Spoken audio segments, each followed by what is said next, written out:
My presentation is titled American Opposition for Legal Abortion. This study will seek to explain American disapproval of abortion through the question, what factors influence the average American's opinion on legal abortion? I will be using the ANS 2012 dataset, and my methods of investigation are reliability analysis, correlation, multiple regression, and elaboration through hierarchical regression. A discussion of when life begins and whether a woman has or should have the right to intentionally end a pregnancy has become increasingly politicized. Abortion forces questions regarding moral theology, human life, gender roles, and sexual morality, and thus breeds passion from which controversy is born. And since the 1973 Supreme Court ruling in Roe v. Wade, in which abortion was deemed a constitutional right, the issue has yet to leave the social limelight. In 2000, an American national election study saw an unprecedented 98% of respondents deemed the issue important. I have chosen 3 independent variables that tackle the concepts of morality, humanity, societal roles, and social morality that were discussed by Gellin and Wilcox. They are education, ideology, and religiosity. To gauge public opinion on legal abortion, I constructed an index using 6 questions relating to the respondent's opinion on abortion in certain circumstances. With an alpha score of 0.878, the internal reliability of the index-dependent variable is very high, and the removal of any indicator lowers the alpha score. The index variable is ordinal, thus in the measuring of central tendency, the mode and median values are most effective. A frequency variation provides the value of the median to be 21 and the mode to be 6, with a standard deviation from the mean of 14.06. This communicates that most Americans favor legalized abortion when measured with our index, but what has shaped this response? In reviewing the literature in the subject, educational attainment has been found to be a strong predictor for determining support for broadly legal abortion. Strickler and Danny Gellis suggest that the higher an individual's educational attainment, the more they begin to view women in roles outside of homemaker and mother. Moreover, with increased education, men and women are more competitive in the workforce. Thus, unwanted pregnancies are understood to be a hindrance and abortion is less disapproved of. Therefore, my first hypothesis is individuals with higher educational attainment will be more supportive of abortion. My second independent variable is ideology. Ideology influences vote choice, with conservatives disproportionately supporting the Republican Party and liberals the Democrats. Wilcox and Orander traced the ideological differences using political history.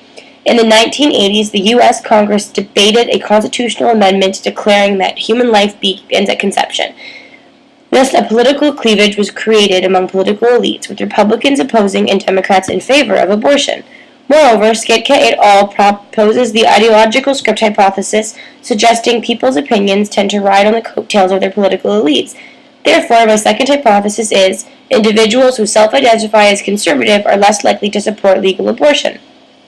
My third hypothesis is individuals who are more religious and less likely to support abortion. Research by Evans and Hudson found that most organizations opposing abortion and reproductive genetic technologies do so on religious grounds. The Roman Catholic Church, for example, has displayed a long-standing, vehement, and public opposition to legal abortion, condemning abortion as morally unjustifiable murder, even in this case of saving a woman's life.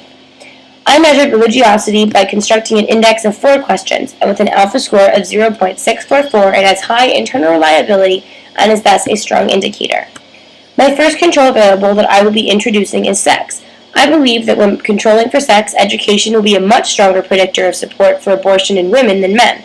This is supported by Stickler and Danny Gellis, as in their research regarding changing gender roles, educational attainment offers women an opportunity to engage in meaningful activities other than motherhood, causing a change in identity not experienced by men, and thus they are more likely to view an unwanted pregnancy as an issue. My second control variable is attention, and I propose there will be specification within ideology's effects on abortion support. Those who pay closer attention to politics will be more likely to align their values with those of political elites. After running a correlation matrix of my 3 independent variables against abortion opposition, all 3 indicators were found to have relationships with the dependent variable. Education has a Pearson's R-score of negative 0.14. This indicates a weak negative relationship between support for legal abortion and level of educational attainment. A negative relationship communicates that as education levels increase, the level of opposition decreases. Unfortunately, 0.14 does not meet the threshold for acceptable public opinion data and gives me an R-squared of 0.019 or 1.9%. The statistical significance is 0.00, so there is little chance of the relationship being as a result of sampling error. The correlation of ideology and opinion on abortion garnered by the results. With a Pearson's R-score of 0.40, the correlation between the two variables is very strong. The explained variance, or R-squared, is 0.16, so ideology explains 16% of variation. My third independent variable, religiosity, the result indicated an extremely strong relationship, with a Pearson's R-score of 0.41. Though technically this value has crossed the threshold into worrisomely strong, it is extremely close to the cutoff line, and I decided to keep it in the study. The R-squared value for this relationship is 0.17, which means the explained variance is 17%. Once again, the probability that this relationship is due to sampling error is extremely low. My first hierarchical regression for sex did not create specification as I had hoped. Instead, it produced replication, for none of the beta values were significantly affected introducing the controls. It is worth noting that the tolerance levels for every indicator are above 0.92, which means there is no evidence of multicollinearity. My second hierarchical regression for interest also did not produce any significant change to ideology, only increasing the beta value by 0.002, and the adjusted R-squared was not significantly increased. All three of my original hypotheses were proved correct to an extent. However, education, which was proposed in the literature to be a very strong predictor of opinion on abortion, was found to have the weakest relationship. Ideology and religiosity were both proven to be very effective predictors of opposition towards abortion, exhibiting strong positive relationships.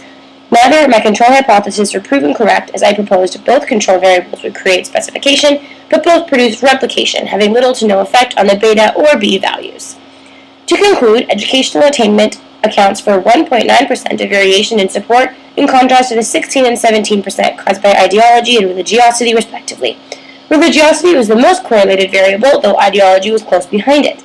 Therefore, my suggestion for future research is not to delve farther into religion as a tool to shape public opinion, but ideology. Clearly, party elites hold considerable sway over the general public, and considering the scientific advances in reproductive genetics, Jelen and Wilcox foresee a change in the underlying dynamic of the abortion debate. Advances in stem cell research offer massive opportunities for individuals suffering from horrible diseases, and this will call for a re-examination of the sacredness of the human embryo.